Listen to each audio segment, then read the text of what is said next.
obviously, what is exciting is this idea also in a world where event culture often, is too short and everything rushes from one event to the next. It is so wonderful to work on something for 10 years and beyond, because we always say, E.A.T has only just begun.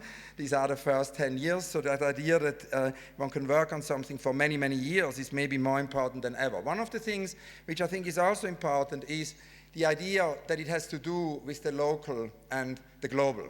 And that really brings us back to Edouard Glissant, whom I always think is the most important author for the 21st century, because Glissant, in such an incredibly premonitory way, anticipated this idea that we live in an age of globalization, and it's of course the most extreme age of globalization. Not the first time we experienced globalization. The Roman Empire was a form of globalization, but it is certainly fooled by technology, the most extreme age of globalization we've ever lived. And Glissant, early on, already in the 60s, 70s, anticipated that this will lead to homogenizing forces, will lead to ecological disaster. I mean, another pioneer is in Switzerland, of course, the great economist Hans-Christoph Binswanger, who also already in the 60s, 70s predicted the same thing. If we don't put ecology in the mix, it will lead to extinction. And Glissant, of course, always said we need to resist these forms of extinction and homogenize globalization. At the same time, and that makes Glissant so relevant, he was one of the first thinkers really to anticipate a counter-reaction to globalization. I mean, he, ever since 58, when he wrote La Lézarde, The Ripening, a book which won many awards, he always worked on this blend of languages, of cultures, as a very important characteristic of Antillean identity. And his native Creole as a language was, of course, formed from a combination of the languages of France, the French language and African languages. It was very much a mix, it was a blend of these different languages. And Glissant early on understood that actually this idea of homogenized globalization could lead to a counter-reaction which would reject the global dialogue. New forms of nationalism, new forms of lack of solidarity, new forms of racism, we can observe now in so many parts of the world. And he said, of course, this has to be vehemently resisted. So if we resist homogenized globalization, we resist the counter-reaction, which is these new forms of nationalism. Also Bernard Stiegler's question, right? How can we be local without being localist? It leads to something new, and that's what he called mondialité, a global dialogue which is able to listen to the local. And that's, I think, is so important with Christina's idea from the very beginning of E.A.T to do this in swords and always also connected to questions of the local. And you will see in the book that many, many years, many of the topics had very much to do with the Engadine, and also the speakers, of course, are always, local and international. Now, the topic of extinction, which Glissant evokes, of course, brings us to the theme of this year, because Erling, who spoke yesterday, Erling Kage, in his book says that he really wanted to write about silence because he considered it to be nearly extinct. He also said that you don't need a cause in silence or relaxation to be able to simply pause. Silence can be anywhere, anytime, so we can just do it. And of course, what the theme also means is what the great poet Etel Adnan, who is now in her 90s and an incredible source of wisdom. I go to see her every month to, listen to her wise words. And she always says that, we need to listen more. We need to connect silence to listening. And we need to not only listen to each other, but we need to listen to the planet. And that brings us right away to our first speaker of today's session, the legendary Chris Watson, because no one has been listening more over the last decades than Chris. Chris is an English musical artist, sound artist, and also, of course, very well known not only for his sound recordings, but also for being one of the co-founders of Cabaret Voltaire. And something really interesting happened when Chris did Cabaret Voltaire, which he told me in our previous conversations. Chris said, I got increasingly interested in what I was hearing outside the band than what I was creating inside. There's already enough music around. You just have to listen more carefully. And that, of course, led him to continue and move on from Cabaret Voltaire and he started to make these extraordinary sound recordings. We experienced it actually last year at the Serpentine when we invited Chris to do Salmosta, the Three Realms, which was recorded in Northumberland, and traced the route of Atlantic salmon. So the project was accompanied actually with an immersive, hyper real sound. And what is so fascinating is that within that, and within Chris's research about acoustic ecology, we can see that diversity disappears. Chris also mentioned that we can see this with bird diversity. It's on the decline because of chronic noise levels. So the chronic noise levels in our cities actually create an extinction or trigger an extinction of the sounds of birds, right? And so the idea that it's in a way very much connected to the theme of this year, right? The necessity also of silence to, resist in a way extinction. We're incredibly grateful to Chris for being here today with us. Chris will make a presentation followed by a Q&A. Please give a very, very warm welcome to Chris.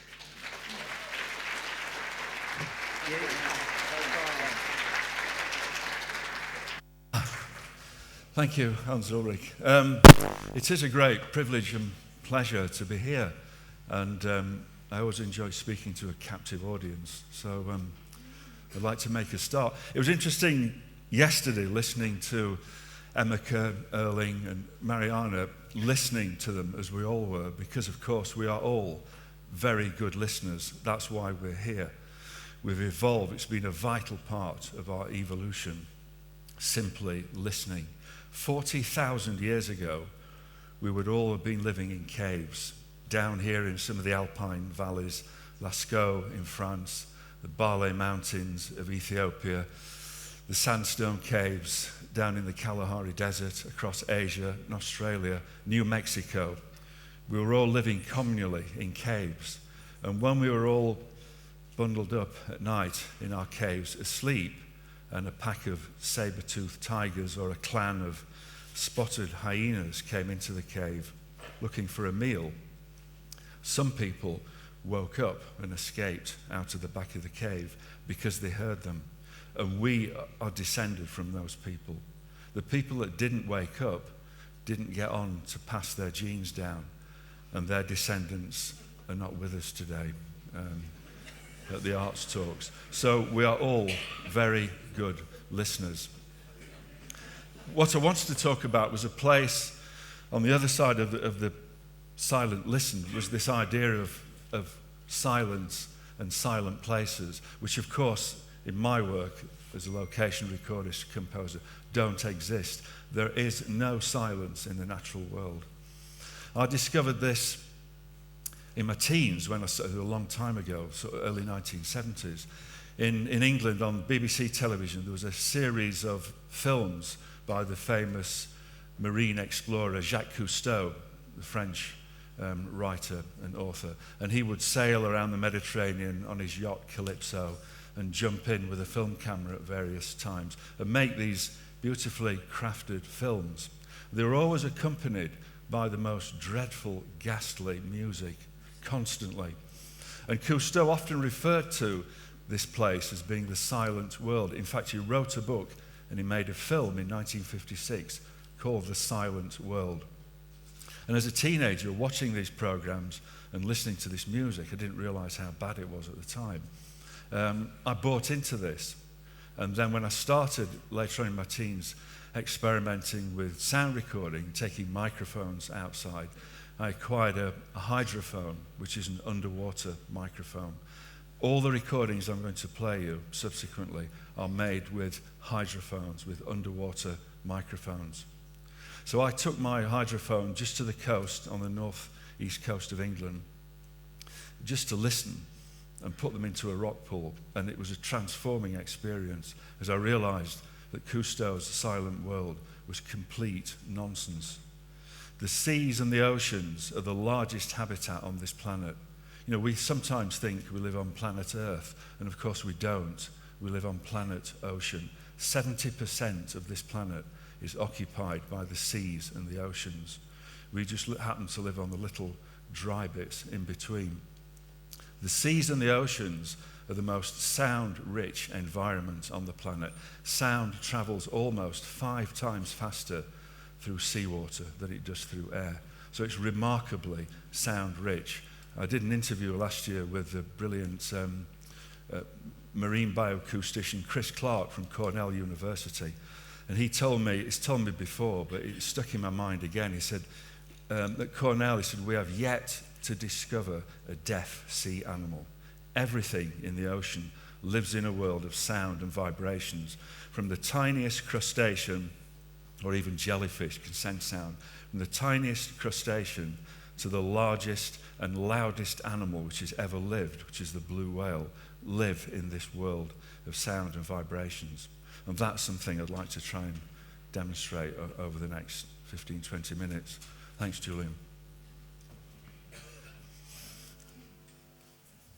So I'll go back to my rock pool recording. And this is what I've made several recordings since then, but this is the first sounds I experienced in a tiny rock pool on the northeast coast of England. It looks like this silver ball, crystal clear water. You can see small crustaceans moving, but it appears to be this incredible silent inner space. But you put hydrophones in there, and this is how a small rock pool sounds.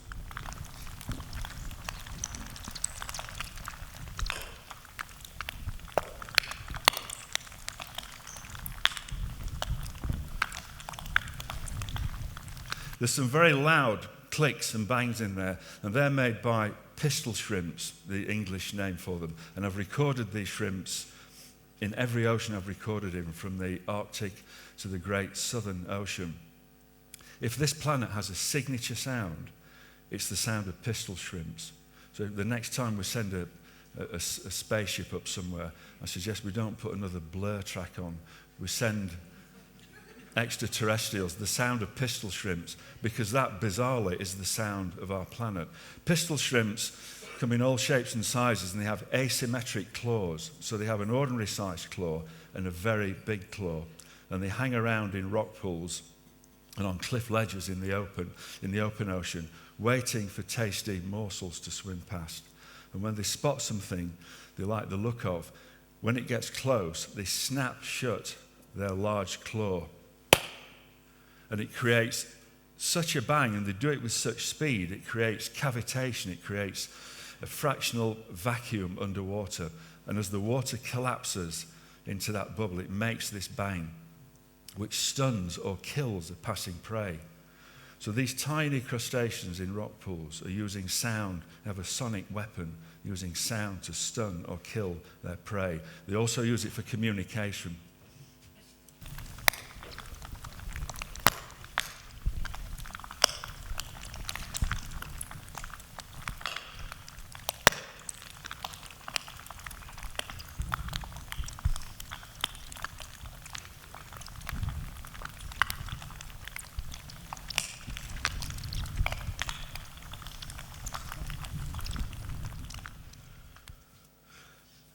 A greater manifestation of rock pools and crustaceans is, of course, a coral reef, which I'd like to play a recording of next.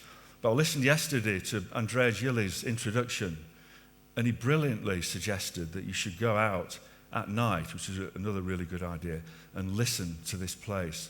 Listen to this environment, listen to the mountains, because what you have here, I can tell you, and I've traveled a lot, is increasingly precious and valuable. And that's not silence, it's quietness and stillness. As Hans Ulrich alluded to in the introduction, we are bombarded by sound and noise everywhere we go. And places like this have that ability. You can come somewhere, and I'm sure it's part of the attraction of these talks, is you can come somewhere and you can concentrate, you can listen without distraction. And the sound of these mountains and the area around it is incredibly precious. Once it's gone, once noise pollution is introduced, you cannot grow it again. You cannot plant it like trees. It's lost. And we're losing these places at an incredible rate, particularly in Europe. So it's something really valuable. So I suggest while you're here, you take advantage of it and just soak some of it up. This isn't just some vague artistic whim. We need places like this for our psychological health and well-being, somewhere where we can center our thoughts. Not silence, as I said, but this quietness, this stillness, which we can rest our thoughts upon. We often use the term silence because it's certainly in English, we don't have the vocabulary for it. We say ridiculous things like, let's see what that sounds like. So go out and listen to this place. There's an interesting connection with the recording I'm going to play of the coral reef, because of course a lot of the mountains around here in the Alps are limestone. They are created from the skeletal remains of crustaceans and fish which once inhabited coral reefs. So the sound of these mountains hundreds of millions of years ago would have sounded like this. This is a coral reef in the South China Sea.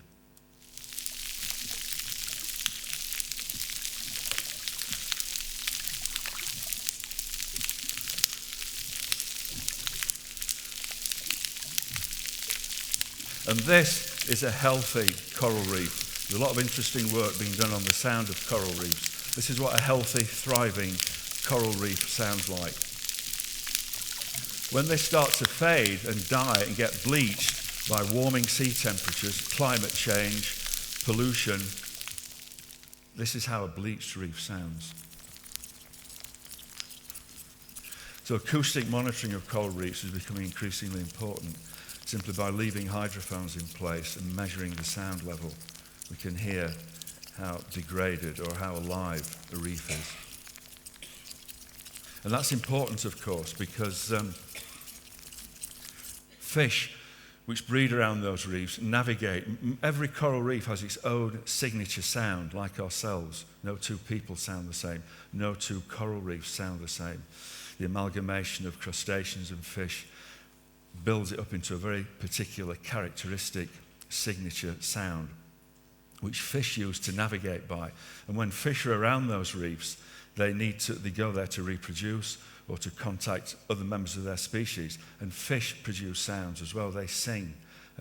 Last year I was at the Institute of Marine Research in Bergen in Norway, and they're doing some remarkable work into fish sounds and communication.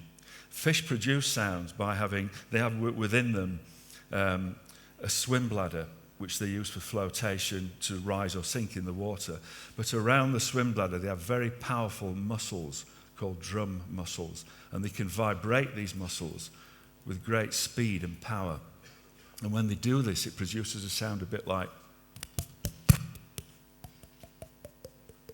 that, and they communicate that way. Fish have remnant ears, what were once ears, these otoliths, and they also communicate down the lateral line, which is very sensitive to vibration. These are haddock in the cold waters of the North Sea, communicating to each other.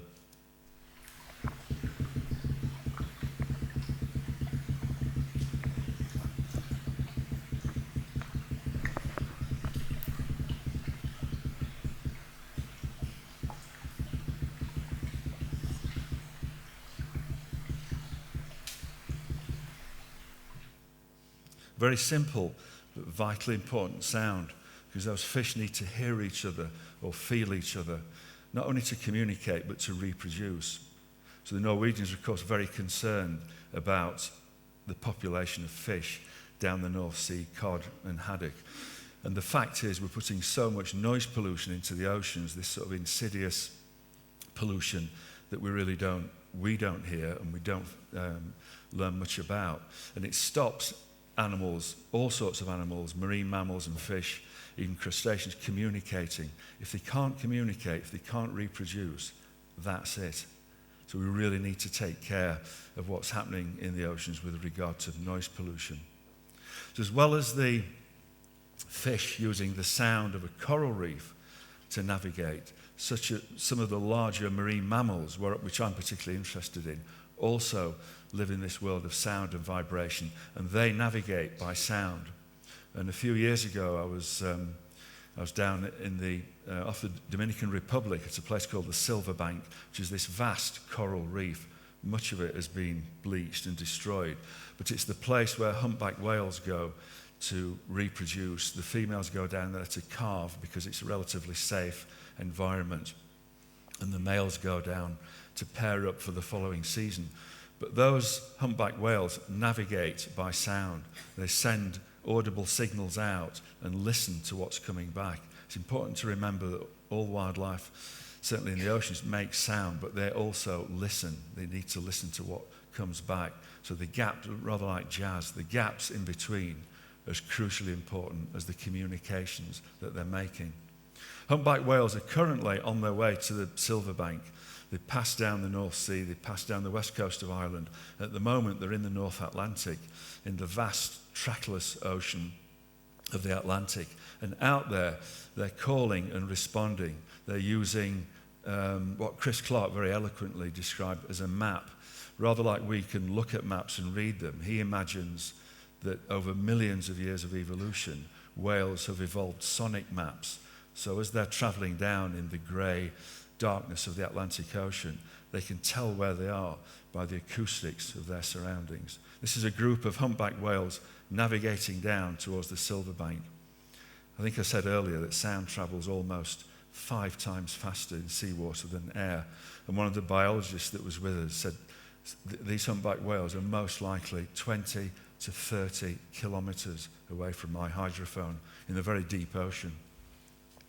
And this is a very long-form song as well, which I'll talk about in a minute.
What's interesting, the scientists I was traveling there with, I was making an installation piece about the oceans, and it was thought previously that they're male humpback whales singing, that there's very little evidence that females sing. We don't, certainly the scientific community don't know. Male humpback whales singing, it was thought it was like birdsong, so like the robins and blackbirds that are starting to sing around the town at the moment. So the males sing to attract the attention of the females, and by the quality of the song, the females make their sexual selection of the males. And it was thought it was the same with marine mammals like humpback whales. What the current thinking is that this is so powerful, it's visceral, this song. If you've ever been in the water with whales or dolphins, you quite often feel the sound. These are large animals, and the power of the song has a physical influence upon other animals around it. And it's thought now that the males come down and they sing around the females. And when humpback whales sing, they hang head down in the water vertically, and they don't move, and they sing for about 25 minutes. That's not the length of the song. It's because humpback whales can hold their breath for 25 minutes. They then surface, exhale, inhale, and dive again, and then continue singing. And their song cycles are Wagnerian. A humpback whale song can last for 3 hours before the patterns are repeated. And this was famously picked up by Katie Payne in the 1960s, a brilliant marine biologist who was working with her then husband at the time, Roger Payne, and produced the famous million-selling album, The Songs of Humpback Whales, in the 1960s. And they were invited by the US military, Navy, to investigate these sounds. They thought there was some strange weapon being developed underwater that produced these strange sounds. And they listened to them and realized it was the songs of humpback whales. And in those days, pre-computer days, the song was traced out on what was called a sonograph, so like a pen on a revolving bit of paper would produce a map of the song. And Katie Payne famously rolled it out in her lab and looked at it and saw the same songs the same notes being repeated, sometimes 3 hours later. And she realized brilliantly that this wasn't just random vocalizations, this was structured song that these animals were producing, but over a very long song cycle, 3 hours. And the discovery of the songs of humpback whales came from that. So it was then thought that this was a method of soliciting the females through the power of the song, because humpback whales sing the same songs. What's now understood is that the physicality of the song is so powerful when the females are in proximity, it causes a biological change to the females and actually stimulates them back into estrus. The females then make their sexual selection visually from the males. So the song performs a function of creating a biological change in the females. I'll play a section of close-up humpback whale song, but be careful.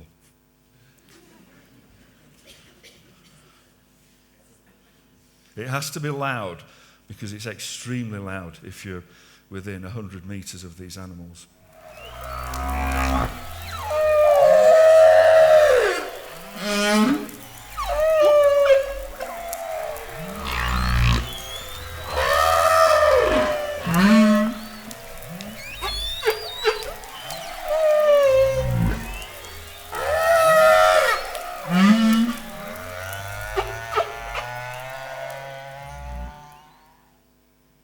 Okay, I think you get the idea. Song is used in the oceans by lots of other marine mammals. And it's interesting that we allude to it musically. We call it song. And this is an example of seal song. And I usually try not to be anthropomorphic about my work. I mean, I enjoy making installations that include or reveal these astonishing sounds. But this is one of the most remarkable recordings I've ever made. Might be the most. It's certainly one of the most special to me. I was working in Svalbard, the Norwegian archipelago in the Arctic, and I was recording sounds through the sea ice. So I was stood on the surface of a frozen sea. The sea was about 3 meters of sea ice, and then underneath there was about 600 meters of open ocean. And I had my hydrothrones through holes in the ice, which bearded seals had made. And I made a whole series of recordings. I'll just play a minute or so of it now. And again, these are songs that range in the complete darkness under the sea ice. These are male bearded seals singing to retain their harem of females. So they will sing in a central place, again, head down, vertically in the water, to hold together maybe 9 or 10 females, which they're hoping to mate with. And there are other rival males off in the darkness. And Professor Christian Ledersen, who was with me from the Norwegian Polar Institute, again told me some of these bearded seals might be 10 or 15 kilometers away from my hydrophone. But if this really does, to me, sound like voices from another planet, and in many respects, it is, of course.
As I said, I try not to be anthropomorphic, but the animal that I have the greatest respect for in the oceans are orca killer whales, large marine mammals that live together in sort of large family groups called pods. These are highly intelligent animals. Their brains are several times larger than ours. They're air-breathing sea mammals. They originated in the oceans as we did. They came out of the ocean at some point as we did. we stayed on the land, to simplify things extremely. We stayed on the land, and at some point, other marine mammals went back into the water, including orcas. So they have the range of the entire planet. Orcas live on 70% of this planet. As I said, we live on the little dry bits. They have these large family groups. They have a remarkable communication system. Vincent Yannick at Aberdeen University's done some amazing work into studying the vocalizations and the echolocations. On this recording, you'll hear their vocalizations, which are mostly the females addressing the calves, the younger animals. And Vincent discovered that the female, when a calf is born, the female will start a repeating pattern of notes to her calf, which effectively, simplistically, becomes that calf's name. She repeats it, and after a couple of years, other animals will start effectively addressing that animal with the same signature whistle, it's called, this pattern of notes. But they also use echolocation, which is sending out very, very high frequency pulses of sound. And what we imagine, like bats, what we imagine, of course we don't know, is that from what comes back, these animals create a very, very high resolution image of their surroundings in their imagination. Of course, we don't know this, but we imagine that's what happens. One example, I could look at Hans Ulrich. If we were both orcas and we were out for something to eat, I could look behind Hans Ulrich and see some really tasty morsels sat on the seats at the end there, and scan them with my echolocation, very, very high frequency pulses of sound.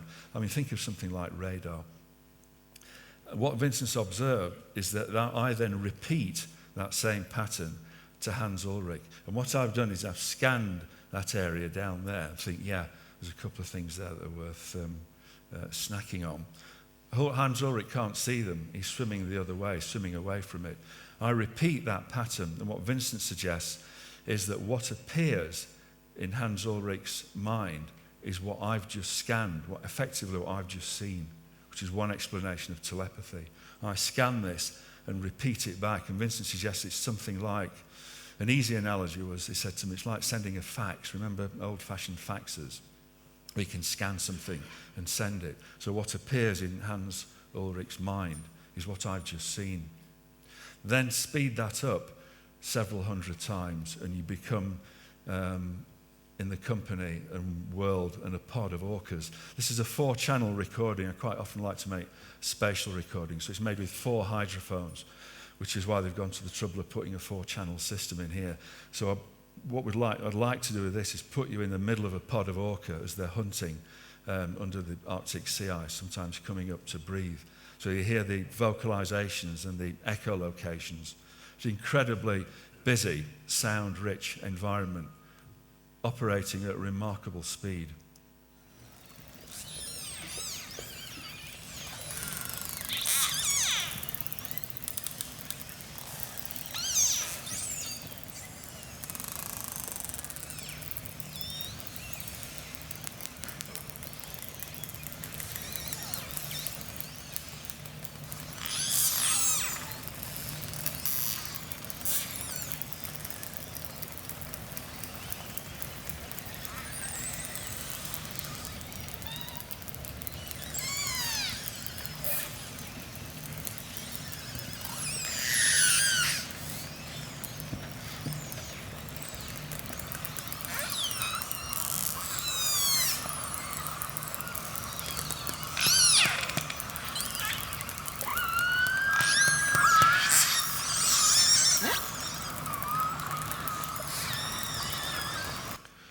Remember, these are 4 meters long, 7 tons of carnivorous predator, the apex animal in the oceans, as I said, with a brain many times larger than ours. An animal has evolved to have free range of 70% of the planet. We stay up here paying 20% VAT and, in my case, worrying about Brexit. Orcas have free range of the planet, so it's very difficult to measure intelligence, but who's the smartest?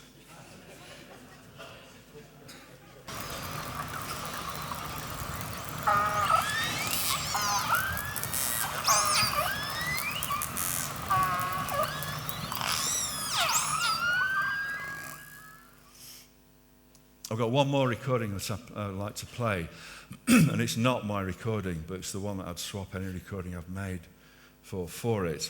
But it's also a recording, I've had this conversation with Hans Ulrich before, that I'm hoping to achieve later this year. I've had a mission to try and go and record this sound for some time. Something I talked about earlier on. It's the song of the largest and loudest animal which has ever lived, which is the blue whale.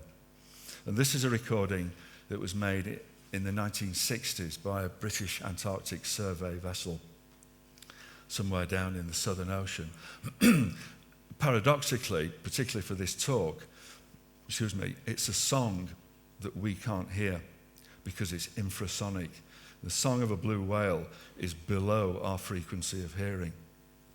This is the song that would, before we polluted the oceans with noise, would travel thousands of kilometers through the ocean. These animals could communicate over great distances. That's how they had such a strong genetic pool within them. Ironically now, it's the largest animal that's ever lived. We don't know how many there are left. But they use infrasound to sing. And what this recording did, and it's been loaned to me by Cheryl Tipp from the British Library National Sound Archive, she gives me permission to play it.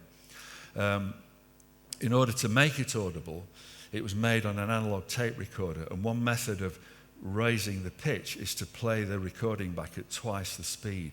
And when you do that, it raises the pitch by an octave. So this is the same song, but at 3 different speeds. I'll play the original, which I doubt we'll hear, and then I'll play the version that was speeded up once, which raises the pitch by an octave, and then the version that was speeded up twice, which raises it 2 octaves. This is the song of a blue whale. This is the first phrase.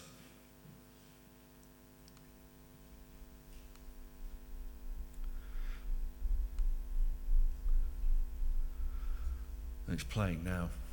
You might hear some of the harmonics.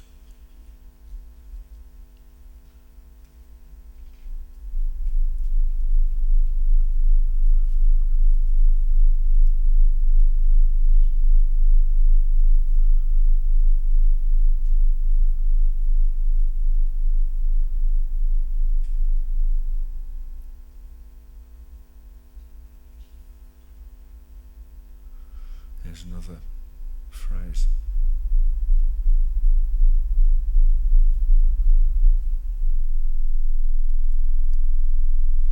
In the oceans, this is as loud as a 747 as it's taking off.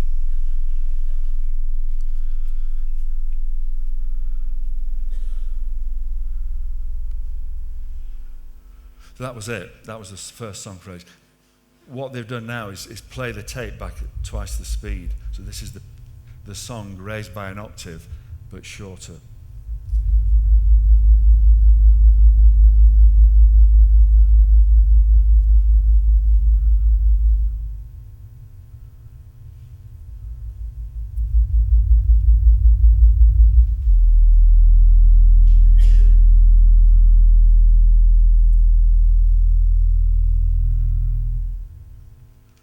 And then the final piece raised 2 octaves.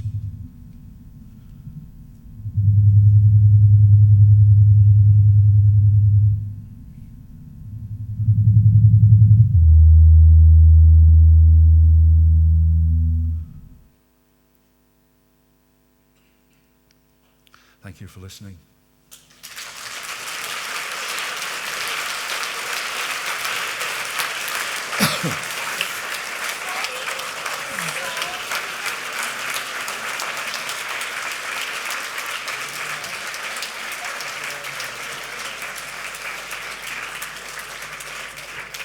Thank you so much for this amazing presentation. Before we open it for all your questions or comments, I wanted to ask you one thing we discussed recently when you were telling me also about listening to trees. And of course, Emanuele Coccia told us about plants. And he told us also about the fact that actually plants are not silent. Could you tell us about some of your plant recordings? Yes, I mean, it's something I've been doing. I've started I also work in television in natural history films. I do a lot for the BBC Natural History Unit. I'm working on a new series with David Attenborough called The Green Planet. And one of the ambitions of the producers is to get inside this green world of plants and trees and see if we can hear the world through their perspective. And that indeed is the case. They react, rather like sound in the oceans, they react to vibrations, and they react to predators landing on them. The sound of a predator, a beetle that's about to chew them, lands on them. The plant affects a change, or can affect a change within it. There's some really interesting evidence when we went to Stanford University to look at signals that have been sonified, a bit like the pigeon brain recording that we heard. So sonification of signals. Not that they're using sound to pass it like that, but being able to visually see and hear what the signals might be like. So there is a remarkable set of communications among plants. There's evidence through roots as well that they can detect certainly conditions of wetness and dryness and respond to that. And part of that is not just the absence or accumulation of water, but the sound of thunder and rain on the surface. So they're not quite as sentient as you imagine from my experiences anyway. Some of it's a byproduct. It's mechanical sound. It's not communication.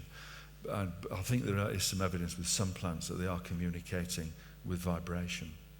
Now, the other question I wanted to ask you is about, and we discussed this in London last time, is your archive, because obviously there must be thousands of hours and sounds, and many of these sounds no longer exist. So it's also an archive of extinction. Can you tell us a little bit about your archive? I wish you wouldn't keep asking me this, Hans Ulrich, because it's a really difficult question, because it's not archived. It's I spend a lot of my time out on location, coming to events like this and recording out on location. I'm going to the Sea of Cortez in February to try and record the sound of a blue whale. And as you say, I've got over 30 years a great accumulation of recordings.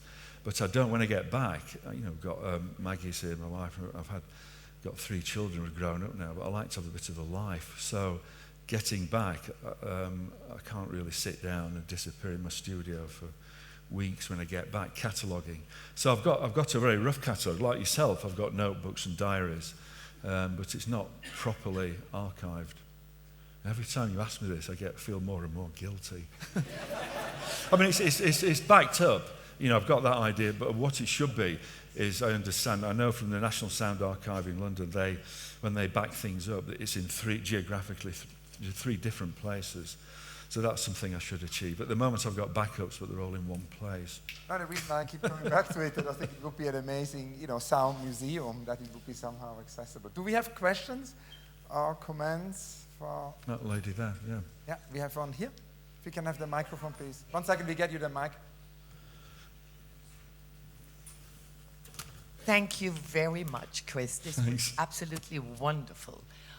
Please, would you tell us, do you have a dream plant or a dream animal you would like to listen to and you haven't had the chance yet? Yes, there's several. I mean, I try not to, it's normally, my favourite thing is normally the thing I'm working on at the moment. But as we talked about for years, I wanted to record the song of a blue whale. And in 2021, the United Nations have declared the Decade of the Oceans. There's an organisation in Berlin who are commissioning me to make a very large-scale installation to open this UN Decade of the Oceans in Berlin. And one of the things I said straight away was, look, we need to get a blue whale in this place. And so, they found the money to do it. So I'm going to Sea of Cortez in February. I'm going out in a boat with my hydrophones and a couple of other people to try and capture it. So that's, paradoxically, it's a sound that I'll never actually hear, because none of us can hear it, we can feel it. But I'd like to work with it and certainly like to record it. And just being in the presence of such significant animals is quite an experience. And there are lots of other marine mammals down there as well, which you can record. So yes. It's interesting, I always remember when I do talks at schools, because I've had the privilege of travelling, like Erling, I've been to both poles. But the most important thing is, in a month's time, put your head out of your bedroom window here at 5 o'clock in the morning, and you'll hear blackbirds and robins. You'll hear some of the most remarkable natural sounds on the planet, and they're on our doorsteps. You know, I always try and remember that, particularly when I'm doing talks to children. You know, you don't have to go to the rainforests or to the far end of the world to hear the most spectacularly beautiful and significant sounds. You know, like Hans Ulrich said at the start, all you need to do is go outside, be quiet, and listen.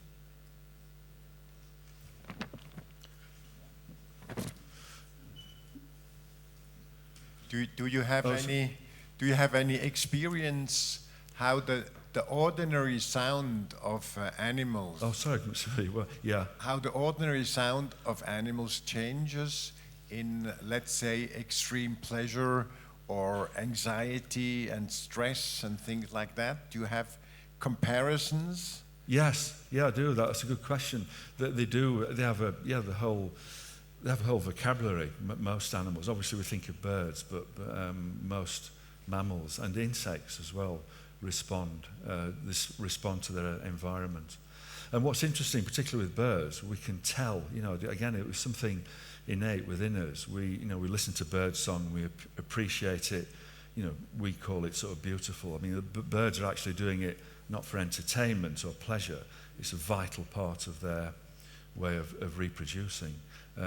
We allude to it musically, but then when they react to being stressed or attacked or in pain, then they have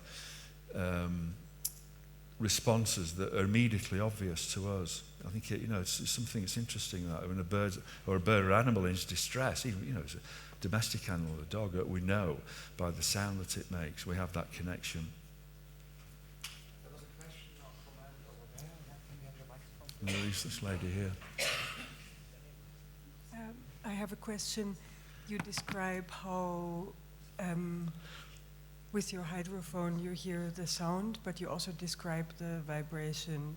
If you are in the body, in your own body, in that same water, can you feel this physical impact Yes. of the noise on your body? Yeah, I mean, we can't, when we put our heads underwater, there's an air gap. So we don't have a direct connection with the water, only through our bodies, because there's always a bit of air in our ears. And where the seawater and the air meet, there's a very poor transfer of energy. So we really can't hear what it's like. But if we're immersed in it, how we used to be, then we can feel it. You know, we've lost a lot of that. Okay. In the way of hydrophone, the instrument is taught to record the sounds that the body doesn't hear either. Isn't it possible to attach something to your body that I see. makes this physical impact? I'm sure it probably is, yeah. I mean, hydrophones, it's not, because we're hearing each other now through changing air pressure. That's how, I'm speaking, changing the air pressure, you're hearing it. And I can respond to what I hear back from you. In water, which is a much more dense medium, it's vibration. And so you don't need ears to hear it. You feel it throughout your body. But again, I think we've lost that ability. There may well be something which could reconnect us to that medically, but I don't know what that is. I mean, whales and dolphins hear through the jaws as well, which we do to a certain extent. Remember Edison, the inventor of the gramophone, who went deaf, and the later part of his life, when he couldn't hear his machines, he would, I'm not going to do it, he would bite onto the gramophone and feel the vibrations through his jaw. The next time you go into the shower, stand under the shower and put your fingers in your ears, and you'll hear bone conduction, you'll hear the water powering down on your head. That's a hearing sound as vibration rather than as air pressure. Simple experiment when you're in the shower. So that's a way of connecting with it. It's incredible, and of course what it also, I think, makes us aware is that Xenakis was right, because Xenakis always told me, there is a missing type of institutions, because we have, museums and Kunsthalles and spaces for almost all art forms now, but there is this missing, Xenakis always said there is a missing institution where we can just go and listen, and that's why I keep asking you about the archive, because I hope that one day there will be a place where we can just go and listen to all your recordings. Chris, thank you so, so much. Big round of applause. Thank you. Thanks.